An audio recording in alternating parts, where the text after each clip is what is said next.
I never thought a Craigslist ad would change the way I think about being undressed, but here we are. So yeah, last week I answered an ad looking for an art model. I mean, I'm not a professional or anything, just a guy with some free time, a decent body that's seen better days, and zero shame about nudity. The pay was decent, and honestly I figured it could be a funny story to tell my friends. Like, hey, I posed nude for some artsy dude, no big deal. The thing is, I wasn't prepared for what happened when I met Kyle. He's in his early 30s, with this relaxed but intense vibe that's hard to explain. Kind of the way someone looks when they're totally focused on something they love, like a musician lost in their instrument, or a chef tasting the perfect sauce. He was setting up in this tiny studio apartment that doubled as his workspace. Paintings stacked against walls, brushes in jars, light coming through big windows that made the whole room feel awake and alive. Right away, Kyle made me feel comfortable, which is impressive considering the whole strip down in front of a stranger thing. He had this easy smile and a way of talking like he really wanted to understand who I was, not just get me to pose. So when he asked me to undress slowly for the first pose, it wasn't just about the art. It felt like he wanted to see more, not just my body, but maybe a little of me too. I thought I'd be shy or awkward about it, but instead, I found myself curious about why he asked me to take it slow. What was he seeing that I wasn't? And what did it mean when he told me to hold my gaze steady? Like, the way he looked at me was part of the picture. Honestly, I wasn't sure if this was just a job, or if something was starting to happen that neither of us expected. So yeah, that's how I ended up standing there, peeling off my clothes one piece at a time, wondering if this was just modeling, or maybe the start of something way less ordinary. So I peeled off my shirt first, feeling the slight chill of the studio air on my skin. Kyle didn't just watch. He studied every move, like he was trying to memorize the way my muscles shifted, the way my skin caught the light. He didn't say much at first, just a gentle, keep going, slowly, and nodding like he was encouraging me to explore how my own body looked and felt, right there in front of him. It was weirdly intimate and definitely out of my usual comfort zone. Usually, if I'm taking my clothes off around someone, it's fast and casual, like a routine. But this was different. He wanted time for each movement to be noticed, for me to be aware of it. I realized I was suddenly hyper-aware of my own pulse, the little goosebumps rising on my arms, the way my collarbone seemed sharper than I remembered. When I got down to my boxers, Kyle finally spoke, his voice low and calm. Hold still for a sec. Let me see how the light hits your chest. He stepped back, squinting as he tilted his head, then gestured at a spot near the window. Try facing that way next. I moved as he suggested, and the sunlight caught the curve of my ribs just right. I could see the flicker of something in his eyes, maybe admiration or just the thrill of creating. His apartment felt smaller suddenly, like the space between us had shrunk. I wasn't just a body anymore. I was a subject, an inspiration, and maybe a distraction. After I was fully undressed and posed like he asked, Kyle didn't immediately tell me to put clothes back on or take a break. Instead, he pulled up a stool and started sketching. You know that feeling when someone is looking at you so intently, it's almost like they're trying to see right through you? That was happening. I caught myself holding my breath a few times, wondering if I should say something, but he seemed too focused, his pencil scratching softly against the paper. Wow, he finally said after a while, glancing up. You've got kind of a classic look. Strong lines, but soft edges. It's rare. He smiled, but it wasn't one of those quick, polite smiles. It felt like he really meant it. Makes my job easier. I laughed, feeling a little less like a living statue and more like a person again. Guess I should start charging for the compliments, huh? The tension eased just enough for me to crack a joke. We talked more after that, about art, about life, about how crazy it was to make a living doing something so subjective. Kyle told me how he'd always loved drawing the human form, how it wasn't just about replicating what he saw but catching the energy beneath, the story behind the skin. I found myself opening up more than I expected, like the act of being vulnerable physically was making it easier to be vulnerable emotionally. At some point, the light shifted, and the room darkened, and Kyle stood up to move a lamp closer. He paused, watching me from the corner of his eye, and said, There's something honest about the way you hold yourself, like you're not trying to hide or prove anything. That hit me harder than I thought it would. I guess I've always been a bit guarded with people, not because I was ashamed of who I was, but because I wasn't sure who would actually see me and stick around. Kyle seemed like one of those rare people who wanted to see, really see. When our session ended and I was redressing, Kyle asked if I wanted to grab a coffee sometime. No pressure, just an invitation. Honestly, I was surprised and a little nervous, but I said yes. I figured I might as well see where this went. Art had a funny way of bringing people together, and maybe this was one of those moments where life decided to get a little more interesting. As I left the studio, I kept thinking about the way he asked me to undress slower. It wasn't just about the art. It was like he was asking me to slow down in real life, to pay attention to the parts of myself I usually rushed past. And somehow, that idea stuck with me in the best way possible. We agreed to meet at this little coffee shop a few blocks from his apartment the next evening.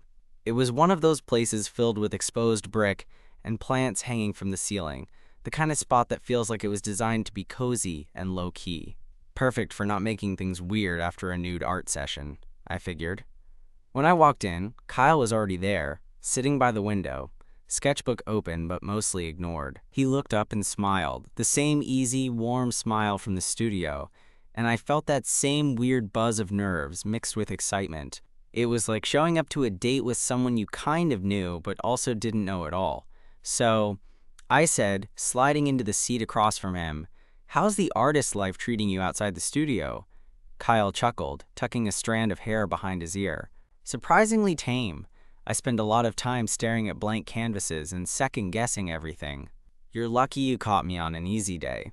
We ordered coffee and settled into this rhythm of talking about the everyday stuff. Work, bad movies we'd seen recently, favorite bands. Nothing heavy, but it felt natural, like we were just two guys catching up, even though the last time we'd hung out, I was practically undressed. Eventually, the conversation drifted. Kyle leaned back and said, "I've been thinking about our session, about how you took your time undressing. It was like you were letting the moment stretch out, which is rare. Most people just want to get it over with." I shrugged, trying to play it cool but feeling a little self-conscious. Maybe I just didn't want to disappoint the artist? I joked, but there was truth in it too. For once, I wasn't rushing to get through something uncomfortable. I was actually paying attention to my own body. Kyle's eyes softened. It made me realize how much I'm missing in life by rushing. Not just in art, but in everything. That hit me harder than I expected. We sat in silence for a moment, the hum of the coffee shop filling the space between us. So Kyle continued, "If you're comfortable, maybe you'd want to come by again? I'd love to keep working with you." I felt a spark of something. Hope? Curiosity? And nodded. "Yeah, I'd like that." The next few sessions were different. More relaxed, sure, but also more connected.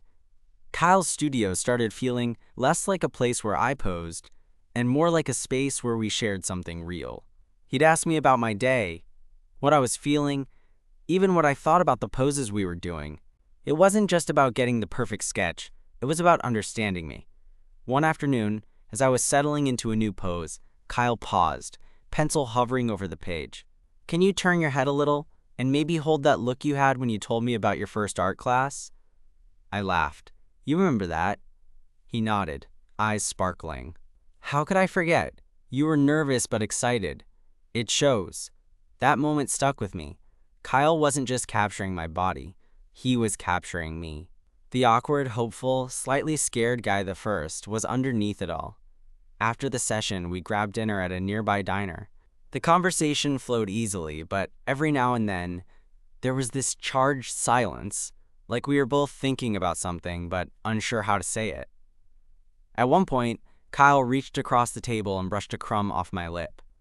It was a small gesture, but it sent this electric jolt through me. I glanced up, caught his gaze, and suddenly everything felt a little sharper, a little more real. "Hey," he said softly, "I know this started as just modeling, but I'd really like to get to know you better. Not just as a subject." My heart was pounding. Me too. We sat there for a long moment, the diner buzzing around us, but it felt like we were the only two people in the world. Walking home later, I realized this wasn't just about art or posing nude anymore. It was about trust. about letting someone see all the parts of you that usually stayed hidden. And maybe, just maybe, about starting something new, something neither of us expected when I first answered that ad. After that night at the diner, things between Kyle and me started to shift in a way I wasn't totally prepared for, but definitely didn't want to resist. Our art sessions became more casual, almost like dates disguised as work. I'd show up to the studio with a coffee in hand, and Kyle would greet me with this grin that made my stomach flutter, even though I tried to act cool. One afternoon, the light was golden and soft, filtering through the big windows just like before. Kyle had me pose on the couch, one arm draped over the backrest, the other resting on my knee. As I settled in, he pulled out his sketchbook but didn't immediately start drawing. Instead, he just watched me for a long moment. "You know," he said quietly, "I think this is the first time I've really looked at someone and felt something." I blinked, caught off guard. "Something like what?" He smiled, a little sheepishly. "Like connection, not just artist to model, but person to person." That hit me harder than I expected. I realized I had been feeling the same way, but hadn't quite dared to put it into words. "Yeah," I said, trying to keep my voice steady. "Me too."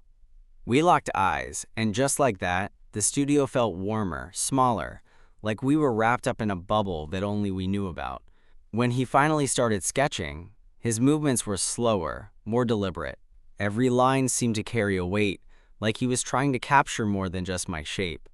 I caught myself watching him as much as he was watching me, noticing the way his brow furrowed in concentration, the quick flick of his wrist, the gentle bite of his lip when he got something just right.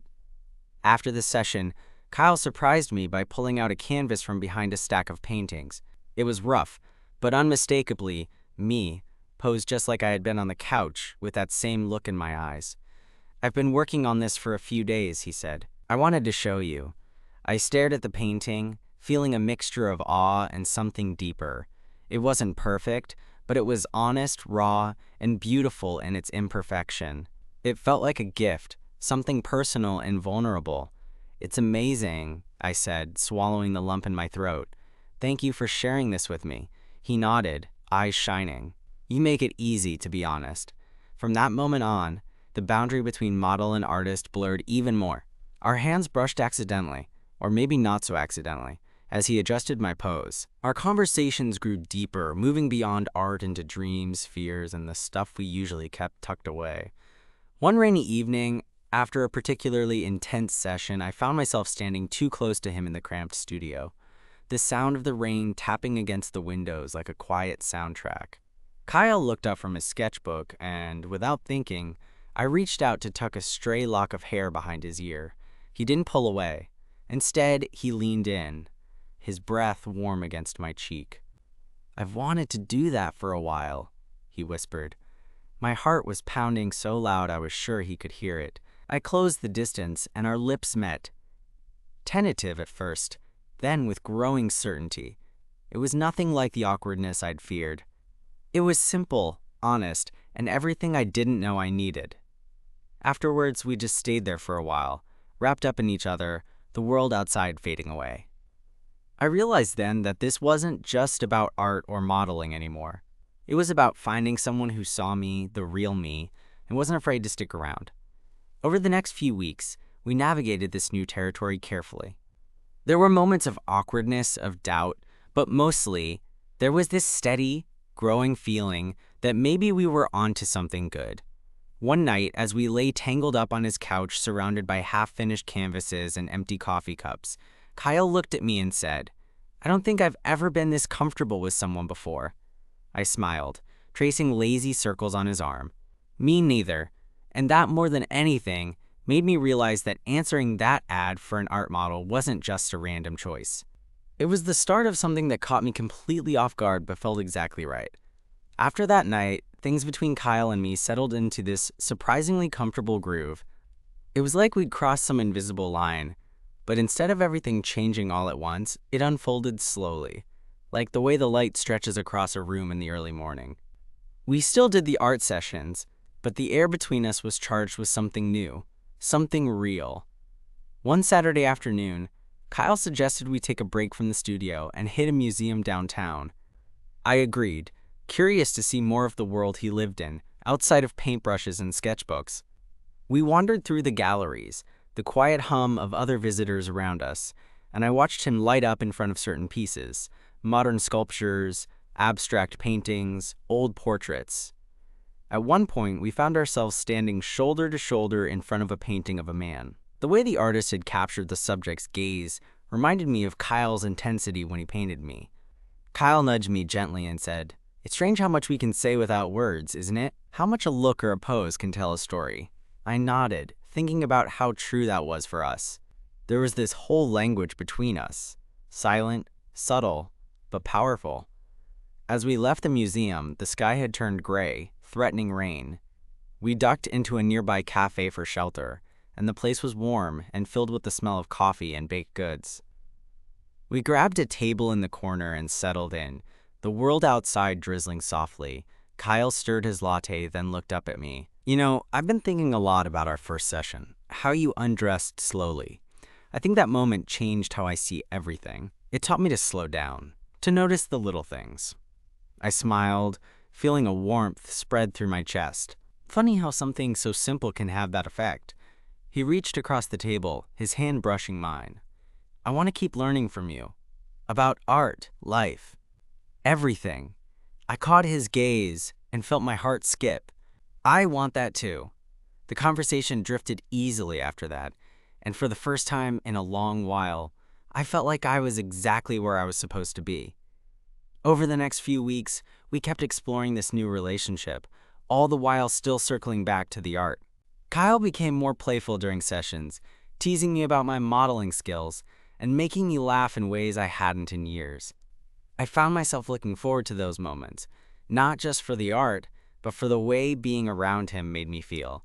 One evening, after a session wrapped up, Kyle surprised me by pulling out a bottle of wine and 2 glasses. We sat on the floor of his studio, surrounded by canvases and sketches, and talked for hours.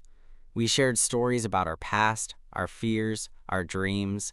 At some point, the conversation turned to love. "I've never been good at letting people in," Kyle admitted, swirling the wine in his glass. "But with you, it feels different, easier." I reached out, taking his hand. "Me too. It's scary, but good scary." That night, as I walked home under the streetlights, I felt this odd mix of hope and nervousness. We were stepping into something new, something real, and neither of us knew exactly where it would lead. But for once, I was okay with not knowing, because with Kyle, every moment felt worth the risk. Every slow undressing, every shared glance, every quiet conversation was a brushstroke painting a new picture, one I wanted to be a part of. After that night, things between Kyle and me started to feel less like a delicate experiment and more like a real thing. Messy, exciting, and a little unpredictable. We were still figuring each other out, but the more time we spent together, the more I wanted to see where this could go. One Sunday, Kyle invited me over for breakfast. Not at the studio, but his actual apartment. A cozy little place a few blocks from the studio, filled with books, vinyl records, and plants that somehow managed to look alive, even though I wasn't exactly a green thumb myself. I showed up around 10 a.m., still waking up, and the smell of coffee hit me before I even opened the door. Kyle was in the kitchen, humming something soft, flipping pancakes like he'd been doing it forever. The sight caught me off guard. This easy domesticity was new but kind of perfect. "Morning," he said, grinning when he saw me. "I figured you'd prefer breakfast over art today." I chuckled, kicking off my shoes. "Definitely. Art can wait." We ate at his tiny kitchen table, talking about everything and nothing. The usual stuff, like music, plans for the week, and awkward first dates. There was this easy rhythm between us, like a song I was starting to memorize and enjoy. After breakfast, we settled onto his couch with mugs of tea. I absent-mindedly traced circles on his forearm, and he leaned into my touch. For a moment, I just looked at him, the way his eyes crinkled when he smiled, the slight stubble on his jaw, the way his hair curled at the ends. I realized I was starting to notice things I never would have before. "Kyle," I said finally, Can I ask you something? He raised an eyebrow. Playful. Anything. How did you know you wanted to be an artist? Like, what made you want to spend so much time watching people undress and drawing them? He laughed, then got serious. That's a good question. I think I've always been fascinated by people, the way they move, the stories hidden beneath their skin. Drawing is my way of trying to understand that. But with you, it's different. It's not just about the art anymore. It's about connection. I nodded, feeling that same pull. Yeah. I never thought modeling would lead to this. Kyle smiled softly and reached for my hand. Neither did I. Our conversation drifted then, and somehow we ended up talking about vulnerability, how scary it was to show your true self to someone else. I used to be afraid of that, I admitted. But with you, I feel like I can let my guard down. Me too, Kyle said. I think that's what makes this so real. That afternoon, we decided to take a walk through the nearby park, sunlight streaming through the trees. We talked about everything, the future, fears, family. At one point, Kyle stopped and turned to me, his expression serious. Hey, he said, I want you to know that whatever happens, I'm glad we found each other. You've changed how I see the world.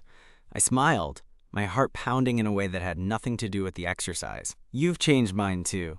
We stood there for a moment, the sounds of the city fading into the background. Then Kyle reached out and pulled me close, resting his forehead against mine. It was quiet, tender, and it felt like a promise, a beginning. As the days passed, our bond deepened. We balanced art and life, laughter and silence, awkward moments and tender ones. And every time I saw him, I felt a little braver, a little more open to the messy, beautiful thing this was becoming. I still think about that first session sometimes, how he asked me to undress slower, how that simple request was really an invitation to slow down, to be present, to be seen. And with Kyle, I finally realized I wanted to say yes.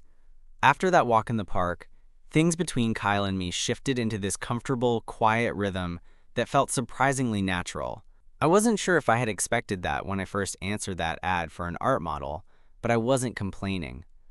One evening, a couple of weeks later, Kyle invited me over to his place for dinner. He'd made it clear before that cooking wasn't exactly his forte, but I figured it was worth a shot.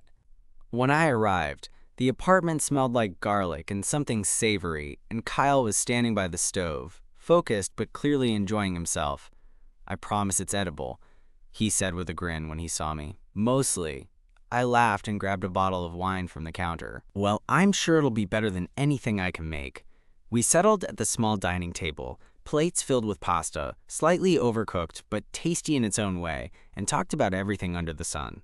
Work, art, childhood memories, terrible movies we'd both trapped ourselves into watching. At one point, Kyle tilted his head and said, I'm really glad you answered that ad.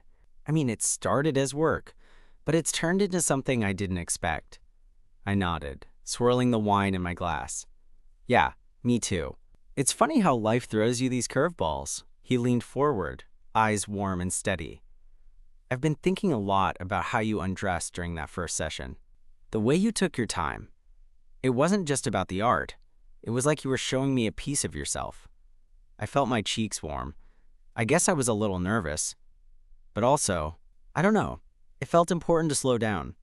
Not just for the art, but for myself. Kyle reached across the table and covered my hand with his.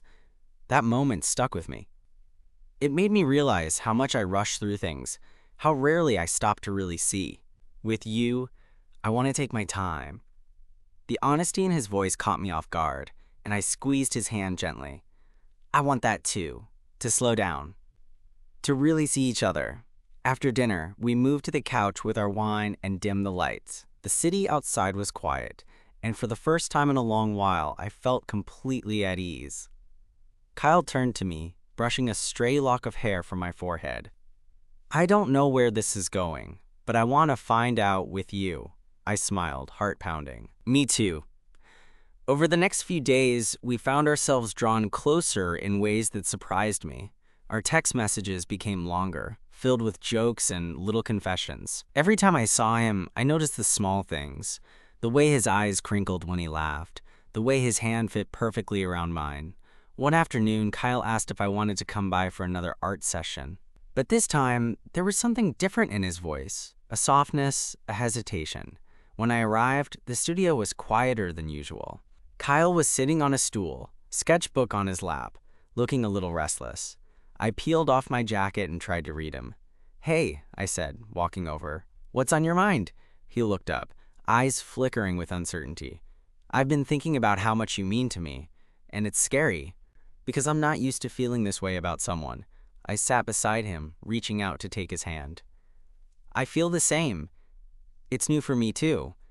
He smiled, relief flooding his face. "I guess what I'm trying to say is, I want this, us, but I'm also afraid of messing it up." I squeezed his hand. "We won't. Not if we're honest with each other." That afternoon, we talked for hours about fears, hopes, the messy parts of ourselves we usually keep hidden. It wasn't always easy, but it felt real. As I left that evening, I realized how much I'd come to rely on Kyle's presence. He wasn't just the artist who asked me to undress slower anymore. He was someone I trusted, someone I wanted to take a chance on. And honestly, that felt like the most beautiful kind of art there is. A few weeks after that conversation, things felt more settled between Kyle and me, still new and exciting, but with a quiet confidence growing beneath it.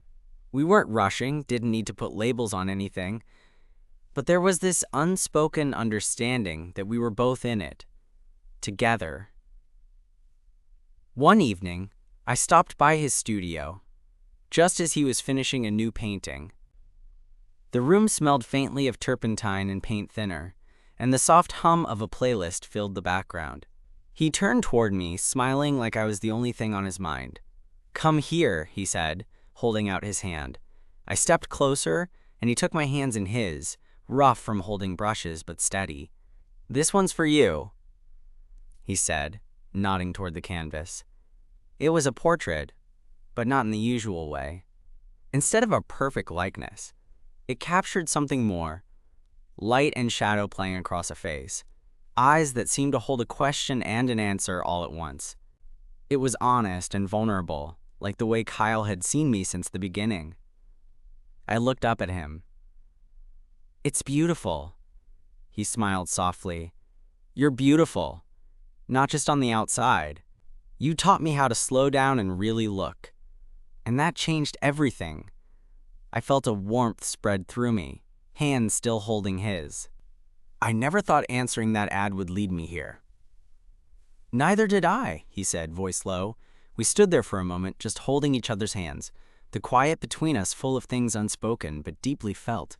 Later, as I walked home under the streetlights, I thought about how much had changed since that first session when Kyle asked me to undress slower. It wasn't just about the art. It was about learning to be seen, to be patient with myself, and to trust someone enough to let them in. Love, I realized, was a bit like art. It wasn't about perfection or rushing to the finish. It was about the small moments, the quiet attention, the willingness to be vulnerable and present. And with Kyle, I felt like I was finally learning how to do that, not just for him, but for myself. Sometimes, the most unexpected things, like answering an ad for an art model, turn out to be the beginning of something worth holding on to. And I wasn't about to let this slip away.